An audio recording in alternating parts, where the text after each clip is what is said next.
You're listening to Conservation Connection. Presented by Last Chance Endeavors. I'm Chance. I'm Sarah Catherine. We're a husband and wife team running a wildlife education nonprofit focused on connecting students to their environment. Each week, here on Conservation Connection, we do just that by introducing you to the groundbreaking science and conservation work that's happening every day across the globe. We talk to professionals working to protect our planet and ask them about their career, their current projects, their wild and crazy stories from the field, and everything in between.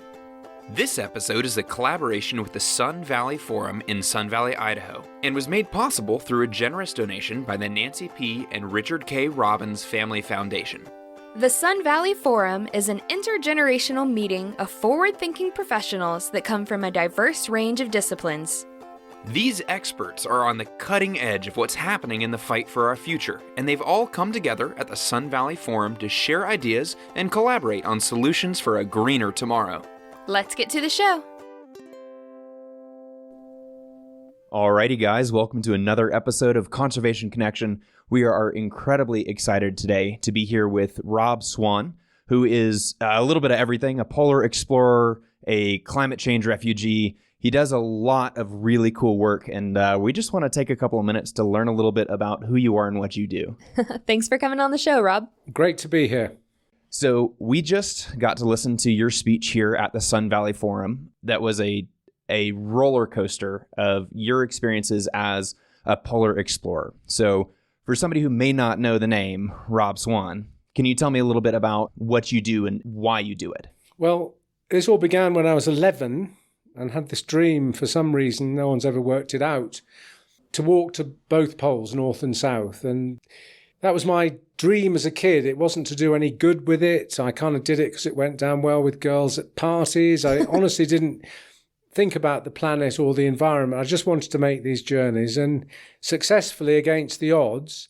And you've got to imagine some listeners, we had no radios, we had no GPS.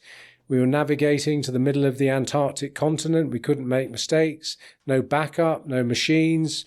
We pulled the sledges. So we made those big journeys. But a couple of things happened to me that really brought me to come and speak to you today. And that is that I walked under a hole in the ozone layer before it was discovered and got fried to pieces. My eyes changed colour. And then when we went to the North Pole, which incidentally, listeners, you can't walk to the North Pole anymore because there's no ice. But 30 years ago when we did, the ice broke up, we had a huge battle. So I came back and thought, what can I do? And I thought the most important thing to do would be to be positive and to be hopeful. And I was given a mission by Jacques Cousteau to help preserve Antarctica. And we've been working on that for 31 years because it's the last great wilderness left on Earth. So that's a little summary of what we've been trying to do. Not always successful, but we try. And I think that's a really interesting conversation about that you started this without any intent to protect the planet. It was just something that you had always dreamed about doing. And in interfacing with the natural world, those goals grew out of that, right? All it takes is being willing to step outside and interact with the natural world around you to make you want to care for it. Exactly. As Steve Jobs once said, he was a good guy. And he said, everybody loves our products. Everybody loves the Apple things, and they sort of stroke them and love them.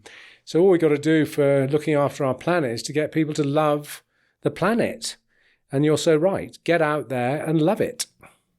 So tell us a little bit more about the 2041 Foundation. What is it and why is it important? Well, in the year 2041, 19 years from now, the treaties, the agreements, that everything about Antarctica, right now, no one can touch it, no one can own it, no one can exploit it. In 19 years' time, they could. Those agreements could be thrown out. We could be selfish enough to go and destroy our last chance. And I think it's terribly important that we leave one place alone on Earth forever as a natural reserve land for science and peace. There may be 10 or 15 years of fossil fuels somewhere in Antarctica. So why destroy a continent for something that's going to run out anyhow? And we've worked really hard on that in two ways. One, to inspire young people all over the world. I've taken over nearly 5,000 now, are young leaders from 84 nations now to Antarctica to inspire them to go back home and be champions to preserve Antarctica. But the other way is that if we're all using more renewable energy in the real world, no one's going to go to Antarctica because it won't make financial sense. So I ask a question to all our listeners today. How many of you are charging your telephones, which you do every day at least 5 times, using solar? I do. We need to think. Absolutely. Finding ways to integrate renewable energy into our day-to-day life. Because if we can't do it, let's be honest, very few people, and I hope no one is, are listening to this program who are starving or are having to move house because of climate change, or are threatened by climate change personally, physically, financially. Most people listening are aware of it, but it's not knocking on their door. So I think it's terribly important that the people who have the ability to make change, we need to make it, because if we don't, how can we ask other people who possibly have less than us to do it? Yeah, I absolutely agree. It's so important to set that standard for everyone else to follow, especially when you're in a place of influence and have people that can listen to you at all. Exactly. And you are. What you're doing, you have influence. And I think it's terrific. And I'm sure that you as a team think, well, we've come to Sun Valley and you're cleaning up your carbon to come here, all the machines and everything that you have in your operation. I'm sure you're telling people, look, we kind of spill out 20 tons a year or something, but we're doing this to clean it up. I think in conservation, I hate the word offset. I think if you make a mess, you should clean it up. So that is really what my son Barney, who is working in Australia, he's trying to get that message across about cleaning up and doing the right thing, especially if you're a young person. One of the things that I've heard you speak about a couple of times between your session here and just in this conversation is that you have a real commitment to staying positive, to sharing positive messaging. Can you tell me a little bit about why that's so important to you and how you stay positive in light of so many problems? Yeah. I mean, when you walk to the North and South Poles, you learn one clear thing is if you got all negative and depressed, you die. However bad it might be, you've got to look, and especially as a leader, to, yes, you might feel awful and grim and you might want to give up, but you can't be that person. And I think that in our world, it's why I'm delighted to be on your program, is that I would not like to be an 18 to 25-year-old today. First, I would have been really upset if I'd lost 2 years of my life at quite a critical time to COVID, to be stuck behind Zoom. That must have been appalling.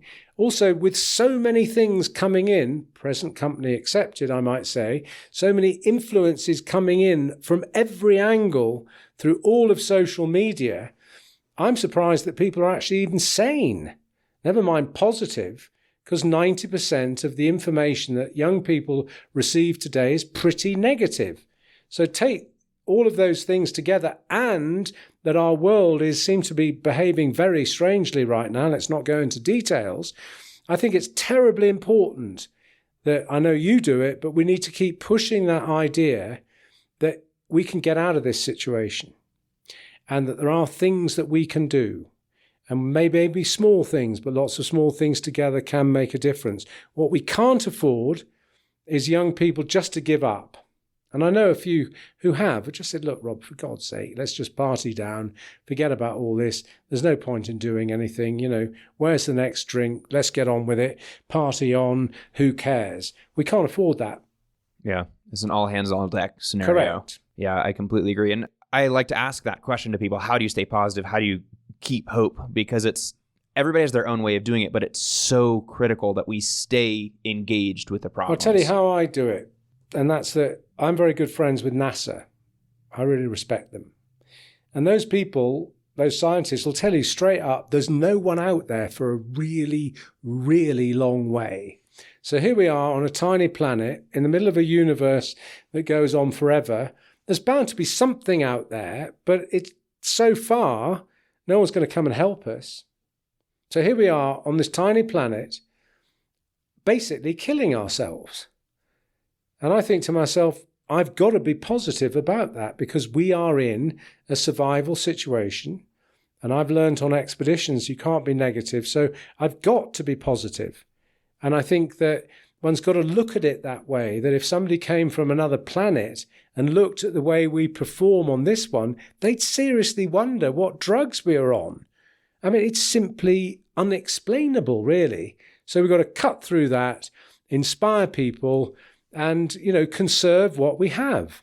It's a really interesting parallel to draw between a polar expedition where you're hundreds of miles from probably the nearest human who can offer any sort of help if something goes wrong as you're trekking across, and being the only life forms that we know of within any reasonable distance in space, right? Nobody else can solve these problems for us. We have to be the ones to solve them. You got it in one go. Very astute, very clever. Well done, you. Because that's what I learned.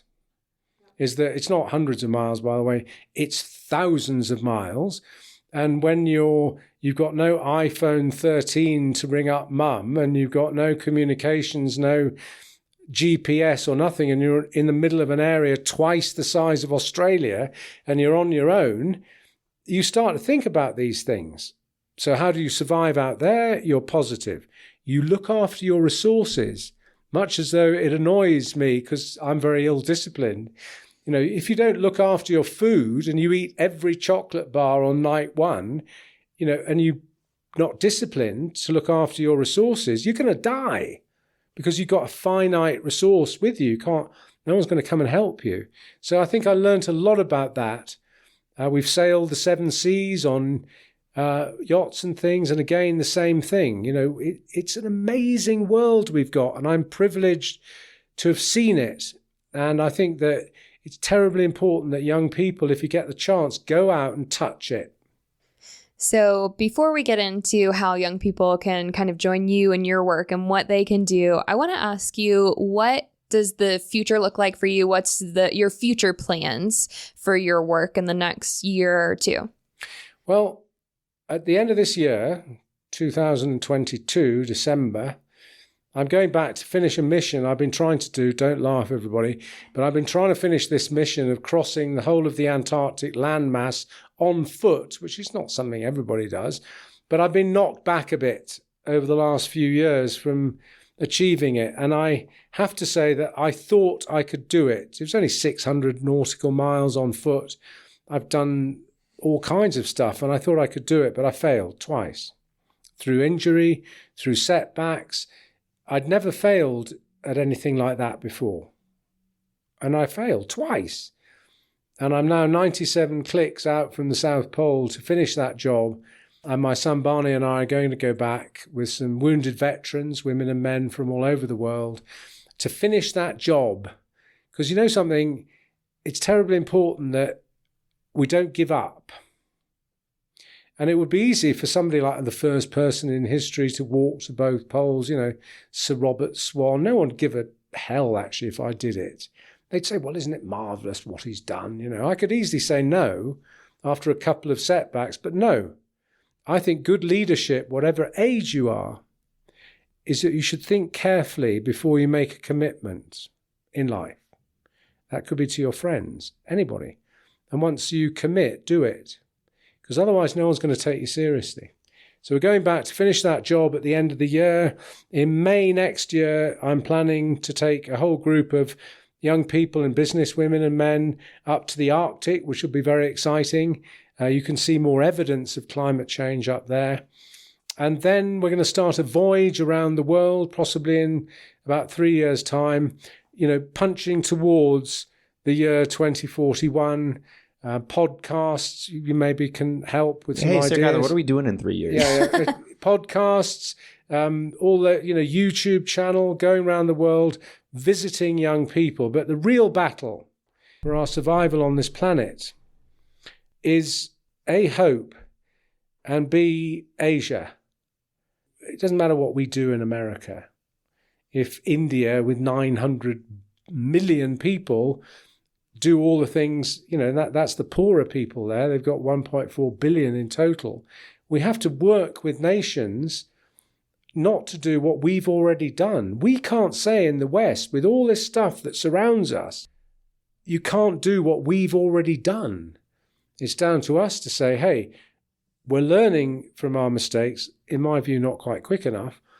And here we're sharing technology, sharing enthusiasm. We can't just sit back and say, well, let them get on with it when we caused the problem in the first place. So on it, Asian attack, with all respect, lots of enthusiasm, lots of yacht trips. And then by the year 2041, well, I'll be about 107 by then.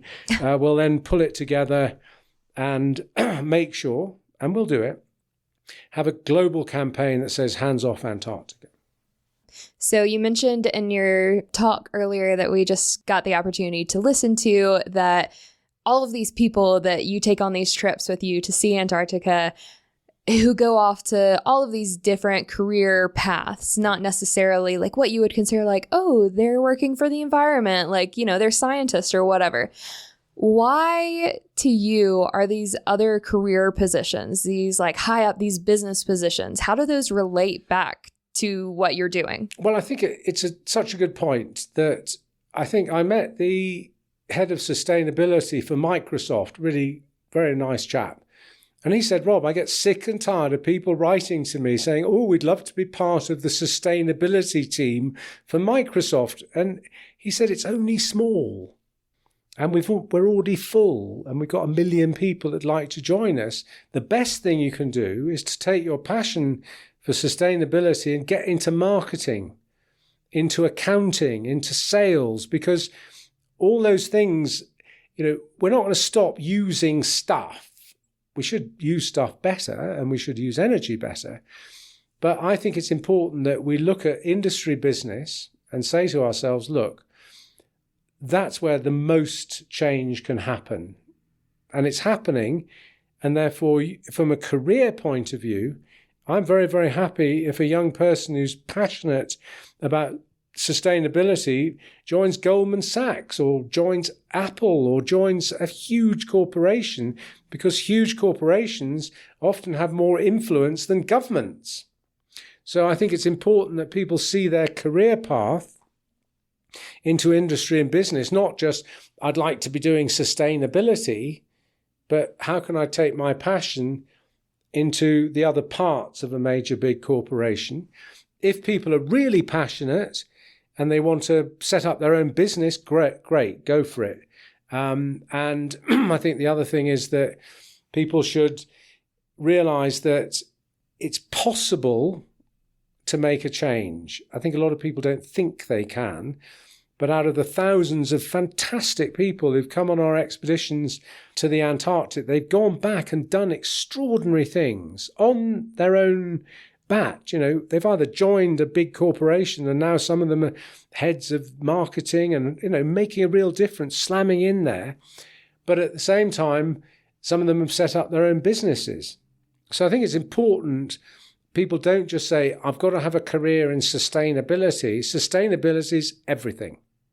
I think that is something that we've hit over and over on this show, and we've never really articulated it quite like that sustainability is everywhere. Sustainability is everything, but it's just this idea that you don't have to be a scientist or a park ranger or a regenerative agriculturalist to help the planet. You take your passion for the planet and whatever career you're good at, and you bring them together so that from every angle, from all sides, all hands on deck, we're all working on this problem however we know how to do it. Well, as I said at the beginning of my little talk, and thanks for coming, the last great exploration isn't people like me walking to the South Pole and the North Pole.